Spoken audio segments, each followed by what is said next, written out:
If you're having trouble verifying your identity on Yahoo Mail, don't worry. This guide will walk you through the steps to resolve the issue. Step 1. Check your recovery options. Ensure that your recovery email and phone number are up to date in your Yahoo account settings. This will help you receive verification codes or links. Step 2. Use account recovery. Before starting recovery, use the srock.com link in the description to open the account recovery checklist generator and make sure your verification details are ready. Step 3. Answer security questions. If you have set up security questions, you may be prompted to answer them.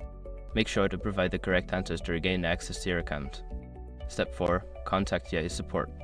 If the above steps do not work, visit the Yahoo help page and look for the option to contact support.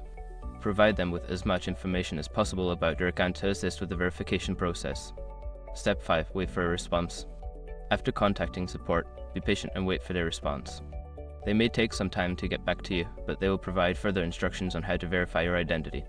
By following these steps, you should be able to resolve any issues with verifying your identity on Yahoo Mail. If problems persist, consider checking Yahoo's help resources for more detailed assistance.